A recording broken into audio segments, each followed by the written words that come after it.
오늘 국내 증시 양시장 모두 하락 출발한 이후에 이제 코스피 같은 경우는 보합권에서 마무리가 됐습니다. 3,198, 3,200선 회복을 좀 시도했던 것 같은데 약간 아쉬운 감이 있고 코스닥은 0.6% 상승 전환에 성공하면서 803포인트, 800선 그래도 회복이 됐네요. 네, 그렇습니다. 외국인들 같은 경우 조금씩 이제 변화가 생기는 걸 보고 네. 싶은데 계속 한국 증시에 대해서 이제 마이너스 레포트를 네거티브한 레포트를 계속 내고 있어서 좀 불안합니다. 네. 특히 이제 증시 부양책이나 이제 규정 바뀌는 것들 때문에 계속적으로 네거티브한 레포트를 내고 있는 상황이라고 보시면 될 것 같습니다. 뭐 정부의 상법이라든지 세제 개편안이 실질적으로 어떤 식으로 변화될지를 좀 봐야 된다라는 거죠. 네, 그러니까 불확실성이 커졌다. 예. 이쪽으로 더 몰아가고 있는 것 같아요. 네.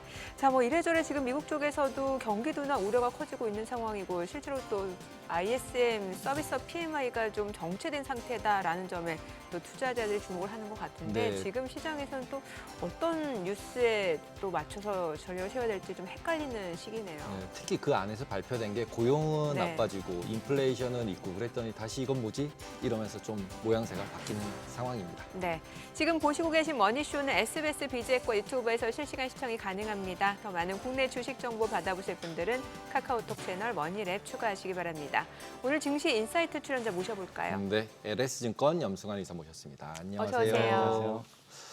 주식시장은 계속 증시 부양책, 그다음에 부동산에서 주식시장으로 돈을 움직이겠다라고 얘기했던 부분들에 대한 실망감, 그다음에 불확실성 증가 이렇게 판단하고 있는 것 같은데 어떻게 보세요, 이사님은? 그러니까 지금 이제 8월 들어와서 뭐 증시가 첫날부터 굉장히 흔들렸잖아요. 근데 네. 이제 달리던 가장 큰 동력이 정부의 정책이죠. 사실 이제 밸류업 하겠다. 이제 국내 증시를 5,000포인트 만들겠다고 했는데 이제 이 부분이 결국엔 뭐 역행하는 좀 이제 세제 개편안이 나오다 보니까 이건 뭐 당연한 저는 현상이라고 봅니다. 당연히 이런 상황에서 주식시장이 올라가는 게 더 이상한 거고요.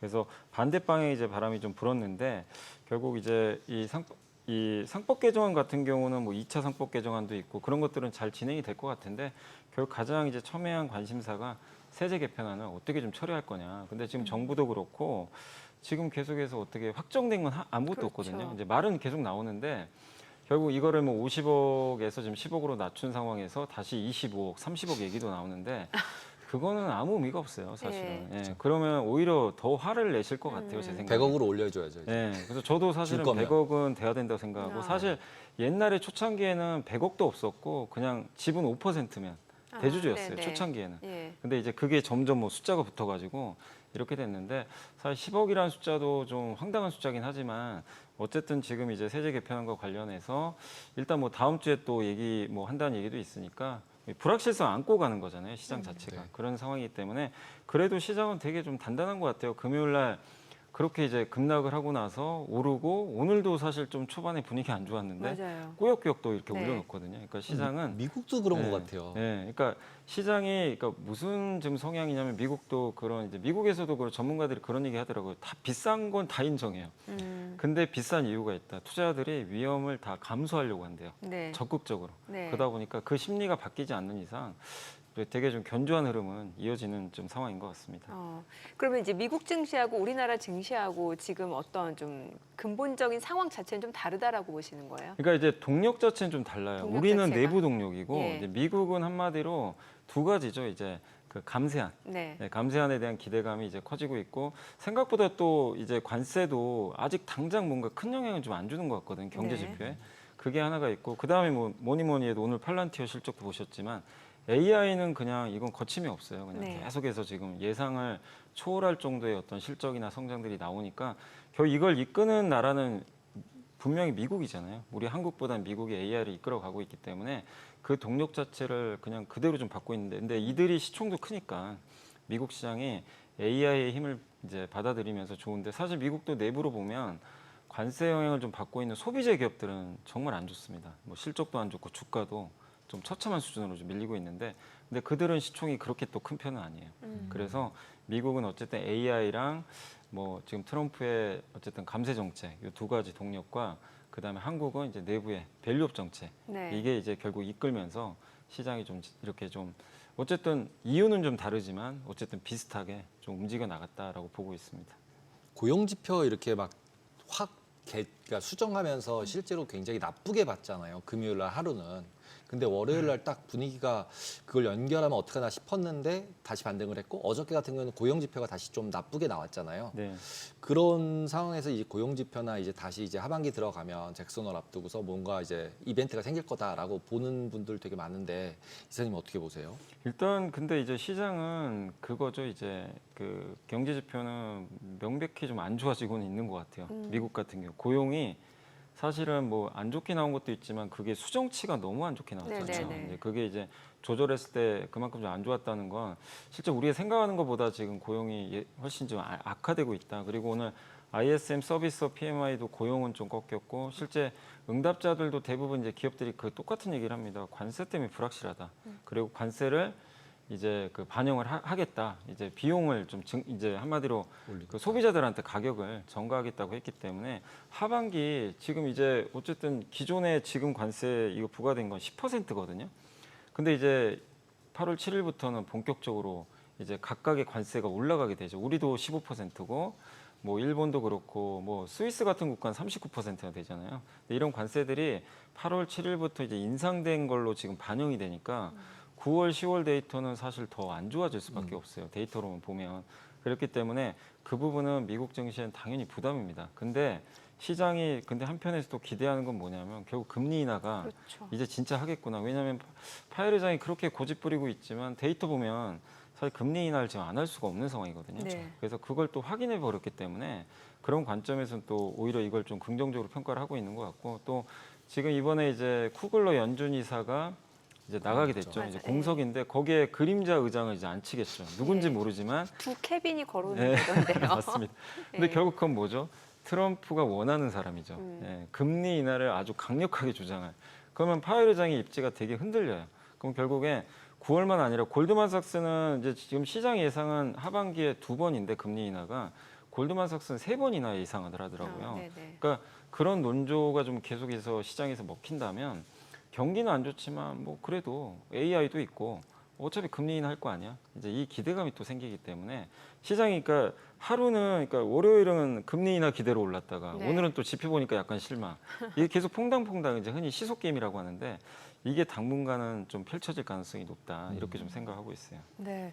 지금 사실은 왜 8, 9, 10 해가지고 좀 계절적으로 약간 좀 조정을 받는 시기다라는 얘기도 많잖아요. 여기에 네. 대해서는 어떤 의견이세요? 근데 보통 8, 9월 이렇게 합쳐서 수익률 평가하면 그 과거부터 데이터 보면 가장 안 좋아요. 네. 예, 실제로 좀 안 좋았기 때문에 뭐 계절성을 뭐 저는 무시하지 말자 뭐 이런 뭐 생각도 좀 동의는 하지만 이 계절이라는 것도 그 그때그때마다 좀 틀릴 수 있거든요. 근데 올해는 저는 좀 이렇게 보수적으로 접근하는 것도 필요하다고는 좀 보고 있어요. 그 보수적이라는 게 이제 급락장을 대비하자는 게 아니라 이게 옆으로 가는 것도 기간 조정이잖아요. 그러니까 쉬어가는 거죠. 위를 열기보다는 여기서 좀 왜냐하면 금리 인하가 확실해질 때까지 좀 기다려봐야 되거든요.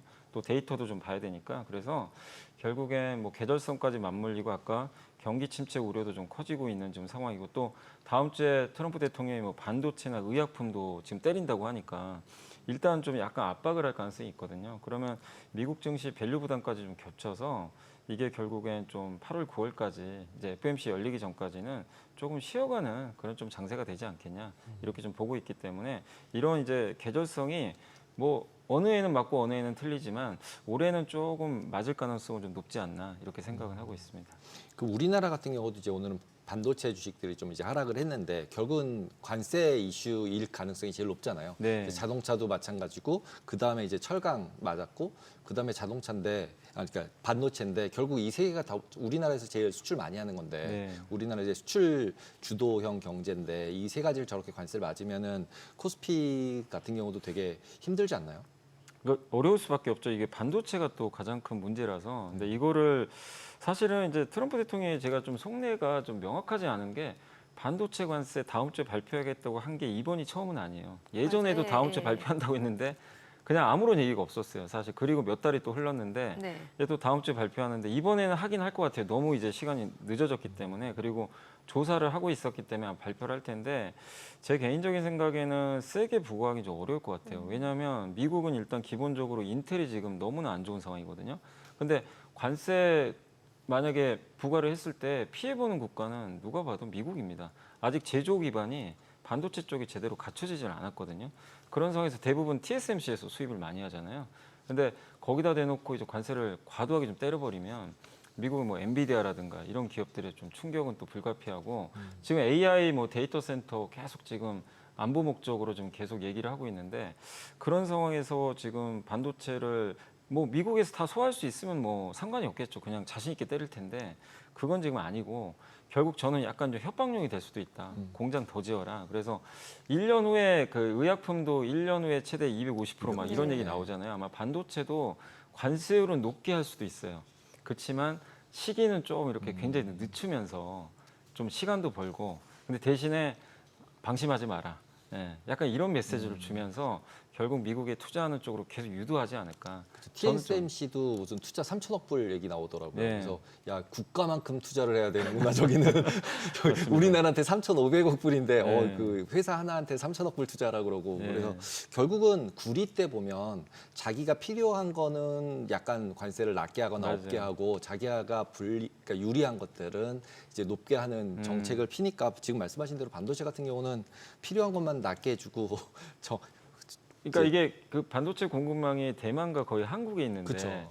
미국이 대체를 못해요. 불가능합니다. 사실 뭐 마이크론도 있고 인텔도 있지만 그 물량 얼마 안 되고 마이크론도 주요 공장들이 대부분 저기 대만 쪽에 많이 있거든요. 그러면 결국에 이게 GM하고 똑같은 상황이죠. 그러니까 막상 자동차 관세 때렸더니 제일 피해 보는 회사 찾아보니까 GM인 거예요. 현대차보다 더 큰 피해를 좀 보고 있죠, 사실은. 그래서 아까 말씀하신 대로 반도체 쪽에 대해서 저는 그러니까 이 자체는 불확실합니다. 그러니까 증시는 좀 약간 스트레스 받지만 어쨌든 다음 주에 공개가 됐을 때 그렇게 뭐 미국한테 피해를 줄 만큼의 그런 반도체 관세를 때리긴 좀 쉽지 않다. 만들기가 좀 어려운 제품이기 때문에 저는 그래서 이 부분은 일단 오히려 발표하고 나면 오히려 불확실성이 제거돼서 좀 괜찮아지지 않을까 이렇게 생각은 하고 있습니다. 근데 왜 앞서서 그 트럼프가 이제 유럽연합, 뭐 일본 이렇게 이제 관세 타결을 했고 우리나라하고도 한 15%. 근데 이 부분에서 품목별 관세는 아직 뭐 지금 말씀해주신 대로 반도체라든지 의약품에 대해서는 아직 발표를 하지 않았습니다만 그 외에 뭐 맞는, 그러니까 아주 이제 고율의 관세를 부과하지 않겠다라고 이미 시사를 했기 때문에 그렇게 우려할 만한 상황은 아니다라는 시각도 있거든요. 그러니까 이제 예. 우리나라만 뭐 이렇게 특정 지어 가지고 뭐 불리하게 하진 않겠다 예, 예, 이렇게 예. 했는데 근데 기준이 아직 정해지지가 않았어요. 그러니까 몇 퍼센트를 때릴지 그게 이제 자동차는 지금 15 정도 네, 네. 때린 거잖아요. 이게 네. 하한선이거든요. 네. 그러니까 품목관세 하한선도 제가 봤을 때 15 정도 될 것 같은데 근데 반도체도 그러면 15 가능성이 있는데 근데 이게 좀 약간 걱정이 되는 건 뭐냐면 아까 말씀드린 지금은 안 때리더라도 의약품처럼 그냥 일단 200% 때려버릴 수도 있어요. 그냥 상징적인 의미로. 그 구리도 50% 실제로는 이제 말은 했지만 실제 내용을 보면 그렇게 또 강력한 네. 부분은 아니었지만 처음에 50 때리고 다들 놀랐죠. 왜냐하면 구리 한 15 이상 있거든요. 네. 근데 막상 실제 시행은 그렇게 좀 파괴력은 없었던 거죠. 그래서 저는 어쨌든 이제 일단 숫자 자체는 높게 나올 수도 있다. 근데 중요한 건 언제 시행할 거냐. 여기 그 시행 시기를 저는 좀 더 주목해야 되지 않나 이렇게 보고 있습니다. 구리 같은 경우도 괜히 그렇게 50% 때려가지고 가격만 올리고 가격 우리나라 맞습니다. ETN 손실 많이 봤다고 막 뉴스에 네. 계속 나오고 있더라고요. 어쨌든 기본적으로 트럼프는 그냥 미국을 제일 유리하게끔 하는 정책을 필 것이다라는 가정하에 모든 투자 의사결정을 해야 되겠네요. 네, 맞습니다.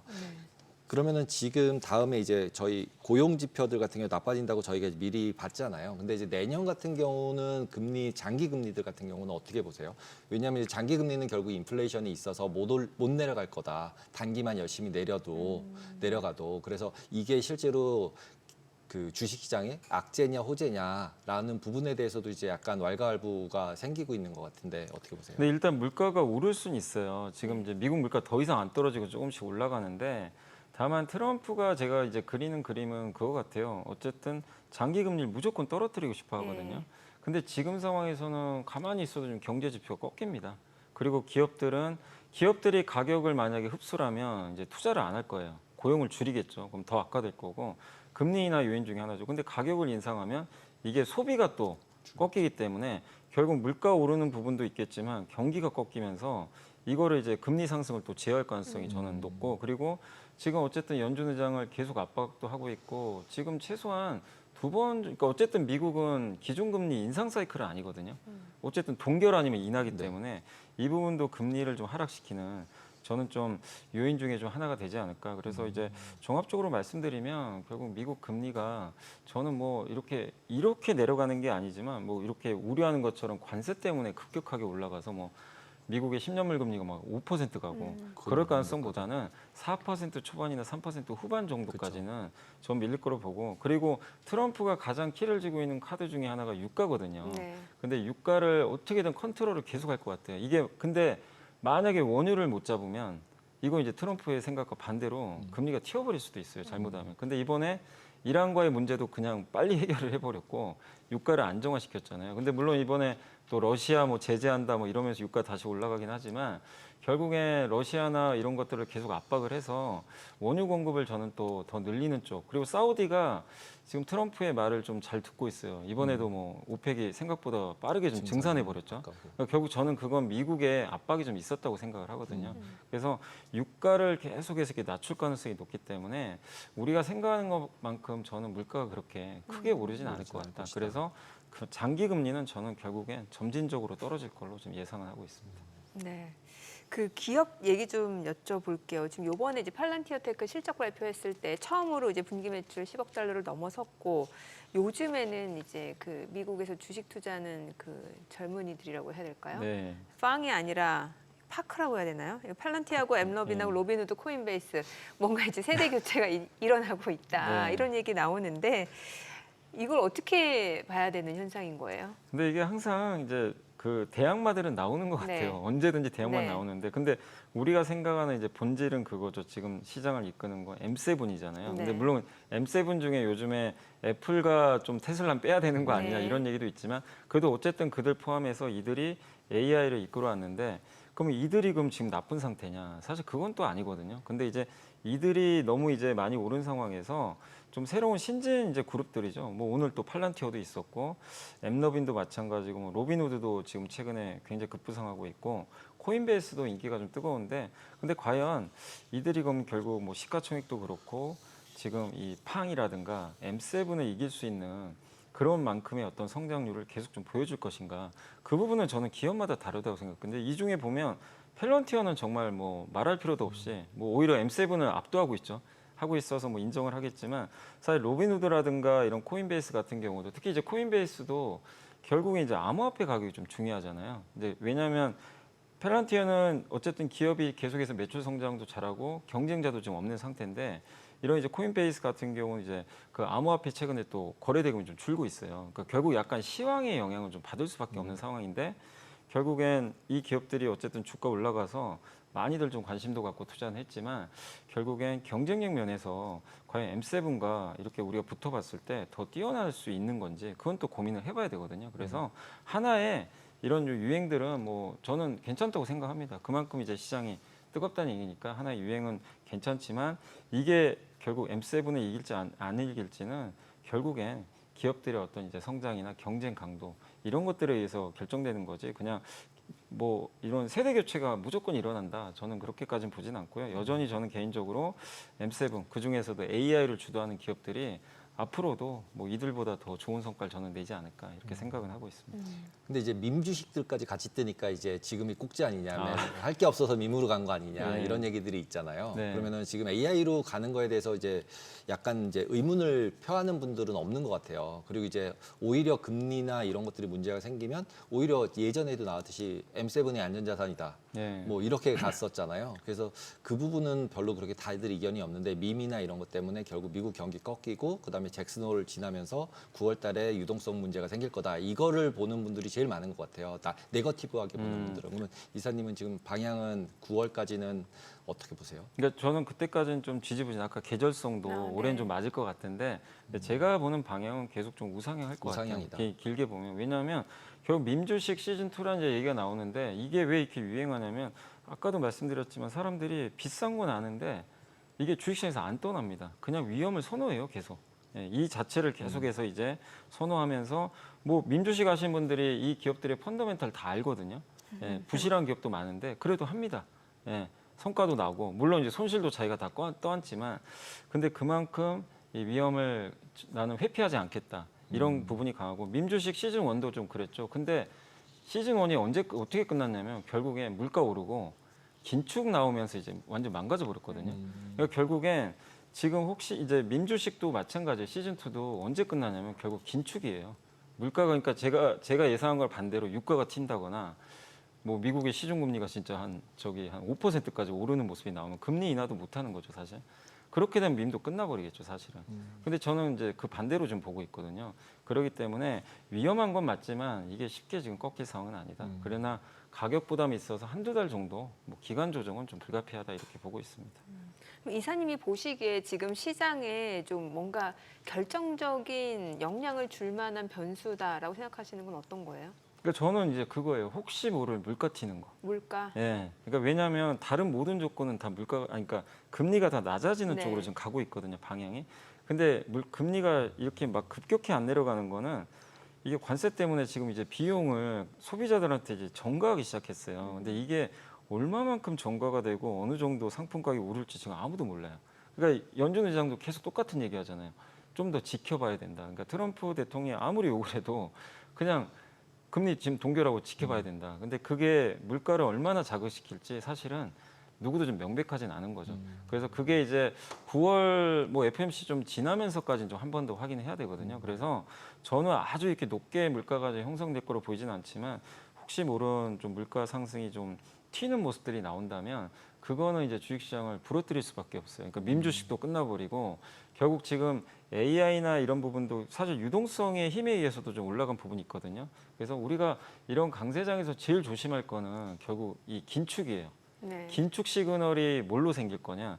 경기가 뜨거워서 생기면 너무 걱정 안 해도 되는데 물가 때문에 긴축 시그널 우리 22년에 혹독하게 경험해봤잖아요.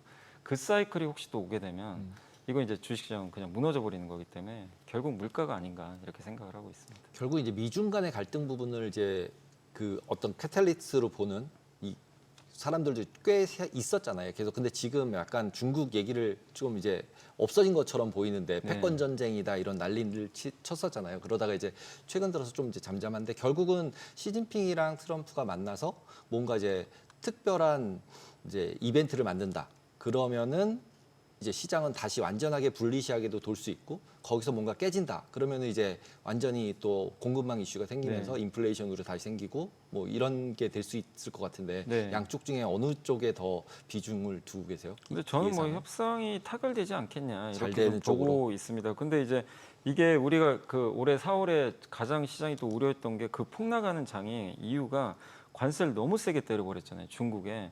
그래서 아예 공급망이 막히면 물가가 튀거든요. 근데 그걸 공포스럽게 느꼈던 건데 결국 이제 합의를 봐서 유예를 시켰는데 저는 이 두 나라 다 어쨌든 이제 서로 약점들이 다 있거든요. 근데 그거를 그냥 무시하고 아예 서로 또 이렇게 어떻게 보면 이 탈세계화종 관점에서 이렇게 서로 좀 배척하고 아예 그냥 모르겠다 일단 때리자 또 이런 식으로 나가버리면 서로한테 결국 피해가 갈 수밖에 없거든요. 그러면 이제 주식시장도 당연히 안 좋겠지만 이미 한 차례 좀 주고받았기 때문에 그 가능성은 거의 높진 않다. 그리고 합의를 통해서 그러니까 이게 간극 좁히긴 쉽지 않지만 어느 레벨까지는 어쨌든 지금보다 관세를 좀 낮추는 쪽으로 합의를 할 것 같고 특히 이제 미국이 제일 두려워하는 거는 히토류.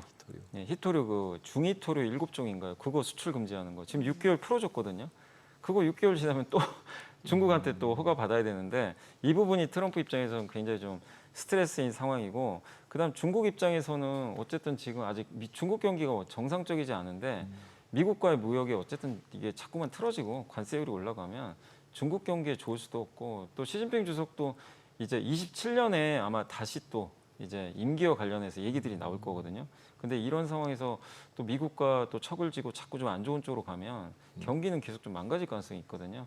그런 걸 종합해 보면 결국 저는 뭐 정상회담 통해서 뭐 우리가 생각하는 것 이상은 아니더라도 어느 정도 타협안은 나오지 않겠냐. 그래서 조금 긍정적으로 저는 좀 생각은 하고 있습니다. 그러면 앞으로 이제 투자자 입장에서 봤을 때 이제 남은 뭐 한 8개월 이후에 시장에서 좀 기대할 수 있는 수익률을 보자고 하면 어느 쪽을 더 좋게 보세요? 왜 올해 상반기는 비미국 쪽이 좋았잖아요. 네. 예, 어떻게 보시나요? 근데 일단 이제 지금 우리가 흔히 이제 미국 쪽에 수혜주라고 하면 가장 대표적인 게 조선이나 원전 네네. 쪽인데 이쪽은 앞으로 몇 년 갈 사이클이거든요. 네. 특히 이제 조선만 해도 미국에서 앞으로 선박발주가 많기 때문에 네. 원전도 마찬가지 되겠죠. 그래서 이쪽은 많이 올랐잖아요 올해 상반기에. 그래서 좀 8, 9월에 좀 조정 받을 때 좀 긴 호흡으로 이제 한번 다시 접근할 수 있는 기회가 될 것 같고 그리고 다만 이제 8, 9월이나 이렇게 좀 단기적으로 봤을 때는 국내 쪽에 좀 수혜를 받는 기업들 좀 보셨으면 좋겠어요. 오늘도 그 단체 관광 중국 그거 중국 비자 이제 문제. 예, 비자 그거 한다고는 했는데 결국 이제 오늘 발표가 났죠. 9월 29일부터.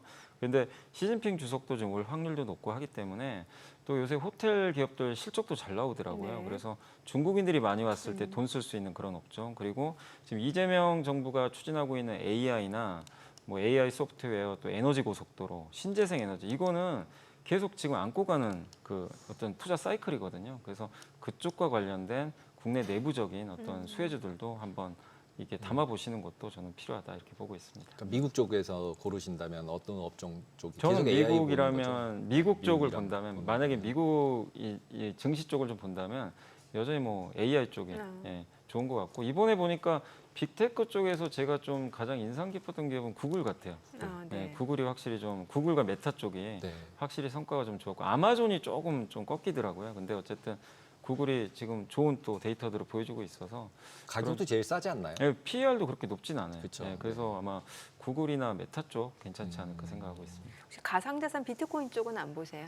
비트코인 쪽은 근데 지금 요즘에 약간 네. 좀 시들시들 약간 하잖아요. 횡보, 예. 횡보하는데 저는 이제 이렇게 봐요. 금처럼 그냥 움직일 것 같아요. 막 옛날처럼 막 비트코인이. 급등 나가는 게 아니라 네. 이제 비트코인을 그냥 이게 투기적인 부분이 아니라 하나의 그냥 자산 배분으로 그래서 올해 미국이나 이런 데 보면 개인 투자자보다 오히려 막 기관 투자자 법인들이 많이 샀더라고요. 이거는 뭐냐면 이제 기본적으로 깔고 가는 거죠.